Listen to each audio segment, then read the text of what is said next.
So in this video, I'm going to talk about why market saturation is not actually the reason why you're not scaling, right? Why it's actually a couple reasons why you're probably stuck right now, and you're probably just blaming it just that the market is saturated, right? And so I'm just going to give a little bit of a hypothetical scenario and then talk about a couple reasons throughout this video as to what you can do to actually solve this. And it's not because of market saturation, right? So typically what most people end up doing, and what I see all the time, is you have a current funnel that may be done through social media or paid ads. You have some sort of offer. The offer ends up being something like a 5K to 10K program, or more, or even less. Sometimes I've seen like 2K, 3K, right? Sometimes I've even seen as low as like, 1,000, but that's a whole nother story. And the offer or the program that you have is typically a done with you model. So there's group coaching calls, there's support, anywhere from 90 days to about 4 months. So 12 to 16 weeks is pretty much the sweet spot. Sometimes you see 6 weeks, 8 weeks, 6 months, right? But generically, you see this. And then afterwards, after the 90 days, or, let's just say the 12 to 16 weeks are over, there's a call, and they want to be, you want to get them through some sort of upsell for 6 or 12 months. Sometimes it's a higher tier. So you pay 10K. Now it's going to be 25K. Sometimes it's a lower tier, like, hey, here's our month to month, I don't know, 4.99. You stay in the community, if you don't have that higher tickets, but it's continuing based, right? um I've seen this very common in the high ticket space, and what ends up happening is people end up hitting themselves against a wall because they're like, man, I'm stuck at this revenue range, and I'm trying to, add new funnels, new creative, new ads. They hire media buyers, hire agencies or these programs, and they're just going in this loop, right? They're like, I don't know why this isn't working. I don't know why, like, all these different things. I'm going to break down the three reasons, or the three things that could actually help. It could be one, it could be two, it could be all of them that you can implement, and what I've seen work at scale, and how to actually not always, blame it on just on market saturation. So you might be in one of these positions here. You might have actually this exact model. It's very common, right? So the first thing is actually making sure that you position your offer in a way that actually makes sense to your consumer, right? And so back in this picture here, what a lot of times people are doing are like, I'm running ads, and or I have people on social media following me, and immediately when they book a call, I want them to pay, you know, 6,800, 9,800, 12K, 15K, 5K, whatever. And I'm wondering why these people aren't closing. Why aren't they just, clicking on the ad, booking a call, and closing? Or why aren't they just following my content for 2 to 3 weeks or 30 days? And when they book a call, they want to close. Well, in most cases, at least for one of the reasons, it's that you have to understand your consumer or your clientele a little bit more, right? And so what I mean by that is positioning your offer in a way that makes sense to the client can actually help you scale to another level of potentially that you don't even know, instead of just being generically trying to sell the same 5 to 10K program if you're in that same position, right?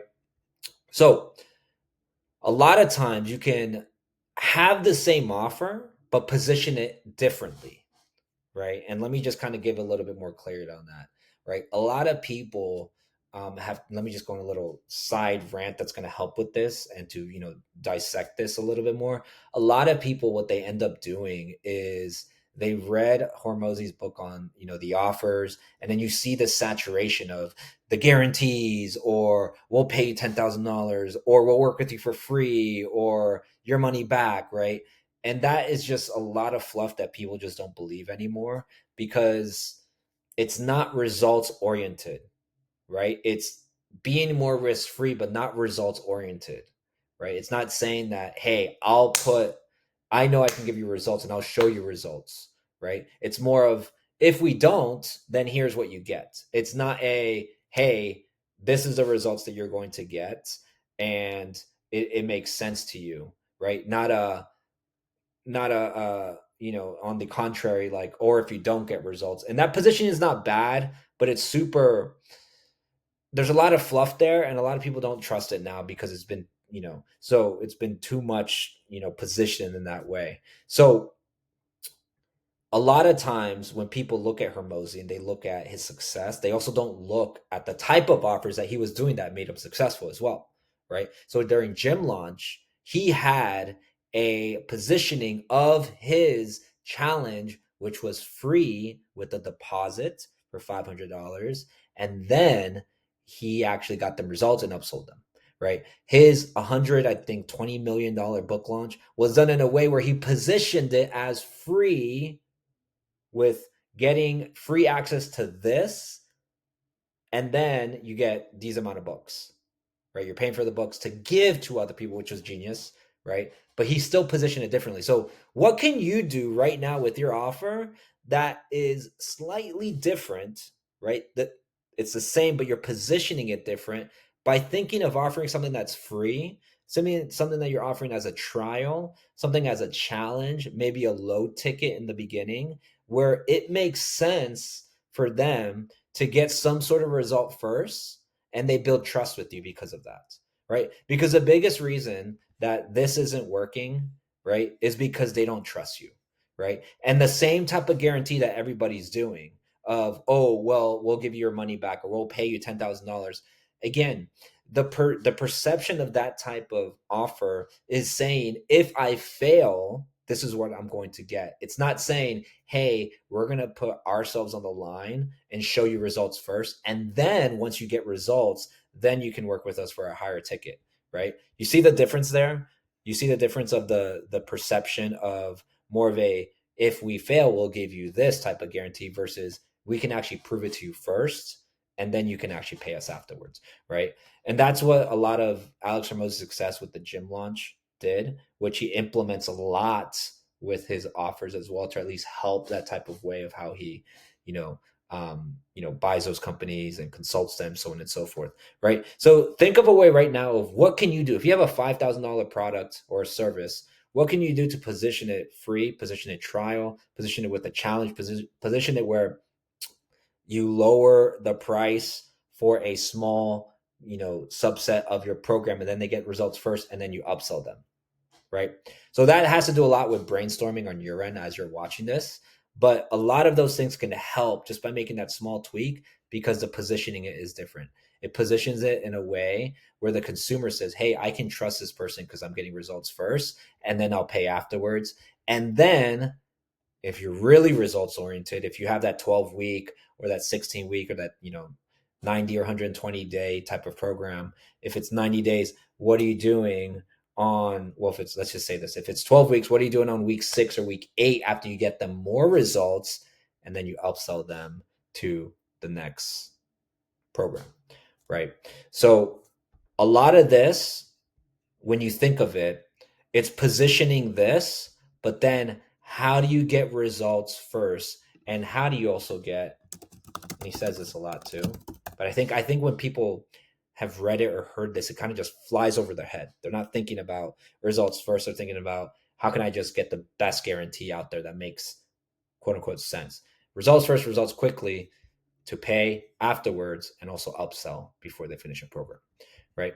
So take some time with this, brainstorm, think of what I meant by the negative perception versus a positive perception, right? Of the different types of guarantees. And you don't have to necessarily have a guarantee, but you can position yourself where you're putting the consumer first if you have good results. And then there's a no-brainer as to why they should actually work with you afterwards, right? So second thing, right? This has to do a lot when it comes to the gray area, the things that people can't necessarily always track. I mean, if you have things like Hyros, or if you can always track like the step, first attribution, last attribution. But a lot of the things that most people don't see as to why people actually hop on a call, why they actually pay, outside of the first reason of positioning your offer, right? What are you actually doing to nurture people from once they see you on an ad or social media, right, to actually getting to book a call, and from that call to actually being able to close as well, right? So even that period of, if today's Monday, I'm booking a call Wednesday, well, what am I being shown between that Monday and Tuesday and perhaps Wednesday morning when I have that call Wednesday afternoon, right? And it's not always just content. Everybody always just thinks, well, I should just be posting on IG or, so on and so forth. That's a part of it, right?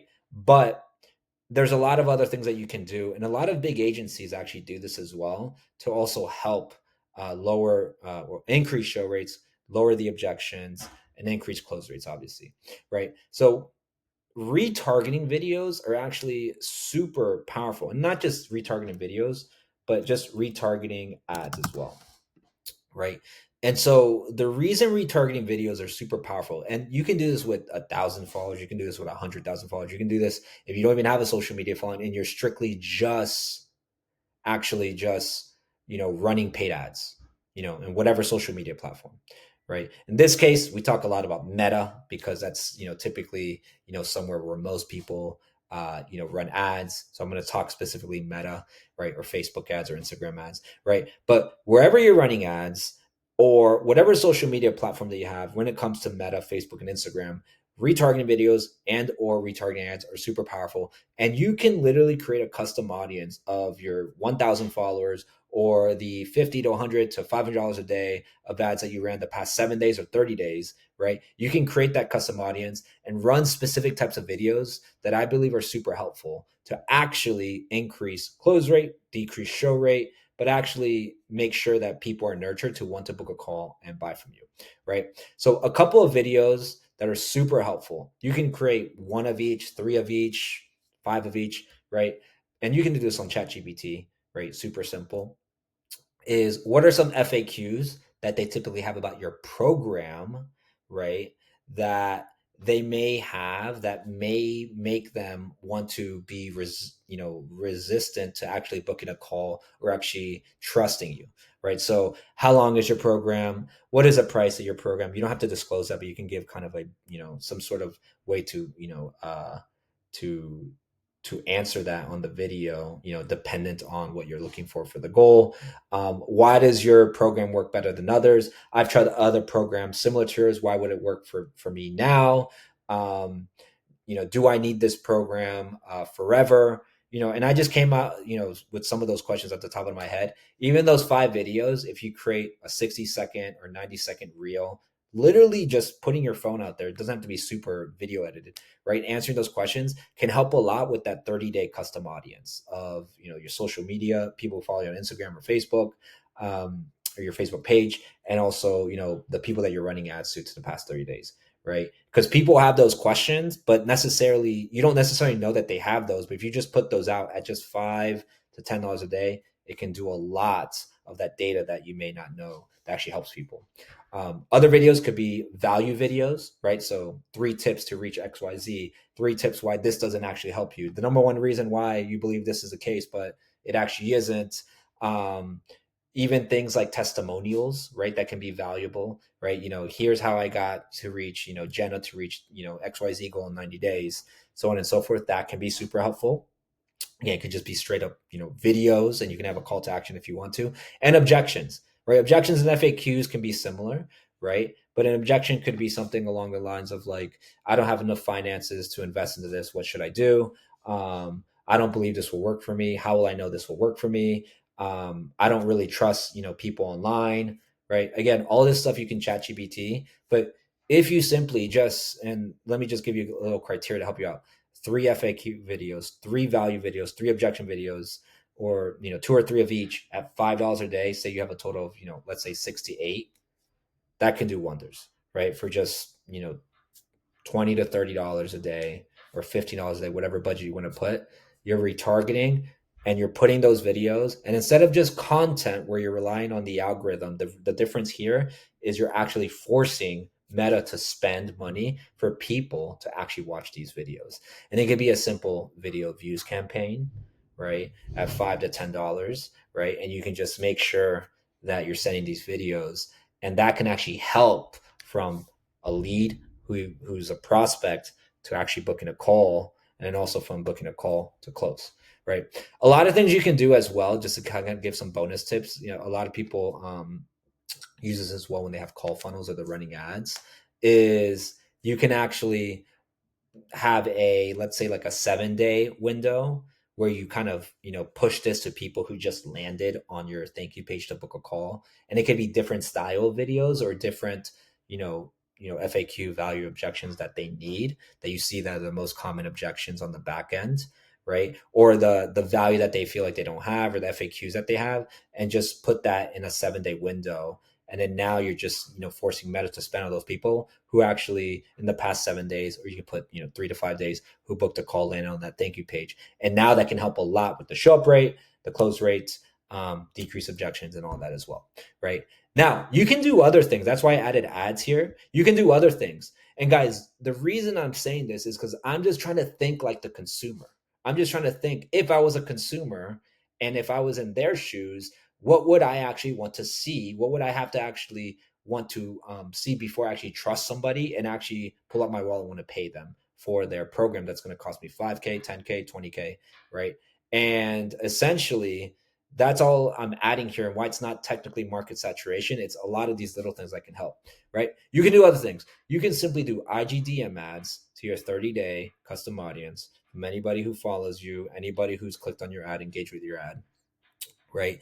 And send them free resources, right? Instead of, again, them having to do that on social media, which you don't know that they're going to actually see, right? You can set up 3 to 5 videos in an ad set, and Meta can figure out which one that actual client wants. And then you can send them, a resource through IGDMs, have some conversations, and then work those leads. You can do a 7-day, a 3-day, 30-day trial. Maybe that's like another mini offer that you have, right? For a certain price point. That's just maybe a subset of your program. You're nurturing, working those leads. That can be done through IGDMs or through actually, just sending them directly to pay. You can do a low ticket. Maybe you have a resource that you want to, that's $27, $47, $97, and you can send them there to actually purchase something, and then work those lead like a typical low ticket funnel. And you can also, let me just add a challenge, right? Or even a webinar, right? Again, all these things are supportive to actually help with nurturing these leads in your middle of funnel audience. And lots of people end up trying to run ads directly to book a call and close, or they try to post social media content to book a call and close, and they're not always seeing this big chunk of audience that isn't ready yet. And actually, they might need some FAQ videos, they might need some value videos or testimonials, they might need to be, strictly, force with Meta to see a video that talks about objections that they're not even saying, or maybe they might not even know, right? And that you're actually helping them by, presenting those objections up front, and then they're one step closer, right? And then this stuff right here is to actually get a little taste of your actual product or service, get some sort of, mini result first, and then they want to work with you afterwards. And that sales cycle can be 2 weeks, 4 weeks, 6 weeks. But at the end of the day, if you have a grasp of that, you're cleaning up and you're helping this big audience that actually is in a position to want to work with you, not now, but eventually, right? And you can get a grasp of that sales cycle. All right. So to recap, how do you position your offer, right? What can you do to give results first? How can you do to nurture, where a lot of people don't know nurture with, retargeting, video ads, videos and ads, all the things I talked about. And then lastly, what are you doing with your sales process? Right. So if you're in a position where you positioned your offer correctly, you're getting people on the front end to want to bite, you're getting people on the middle funnel content that's nurturing people, you're booking calls. Sometimes a lot of that times can actually go to a leaky bucket. A lot of sales agencies or managers only strictly talk sales process. They don't really talk marketing. They talk strictly just this, which isn't really a big deal, but I like kind of exposing the other things that affect the sales as well, right? But a couple things that most people don't really have speed to lead, right? What are you doing when somebody puts in information, whether they book a call or whether they apply or whether they opted in? Are we calling them? What are you doing with the follow up process with that? I typically have a rule of around 4 to 5 touch points within the first 48 hours, right? So maybe 3 in the first day, 2 on the second day, through calling, through texting, through leaving voicemails, strategically, and seeing if they actually pick up, right? But a big lever of that being speed to lead, and actually being speed to lead within 3 to 5 minutes max. Less than 1 minute is highly ideal, right? That's what I truly mean by speed to lead. What are you doing with the setter call? So if somebody books a call, what is the actual strategy, tonality, and objective of that setter to actually know the type of lead that he or she is pushing to an actual sales call?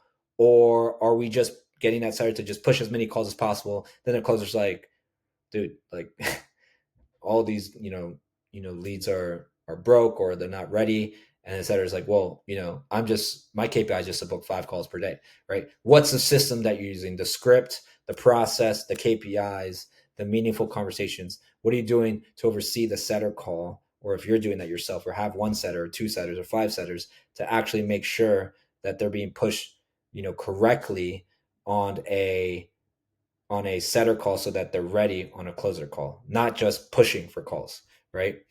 What are you doing in between setter to closer call? This is a lot of the stuff that I was talking about previously, that middle funnel content to retarget the 7-day window. A lot of times, even just, and I say this a lot to owners, and sometimes, they don't get it, and that's fine. And, but just doing 2 to 3 long form YouTube videos right now, like you're watching right now, and perhaps you've seen an ad, you watched some of my videos, you saw my Instagram, you clicked on my link, the link took you there, like here, right? Because maybe you saw a story that I post on, hey, I got a new YouTube video, and that may be the thing that actually helps you be like, man, this guy's actually the real deal because he actually talks the real deal. It's like no BS, no fluff, and it actually makes sense, right? Doing just 2 to 3, again, just topics that can help that build trust, of your expertise.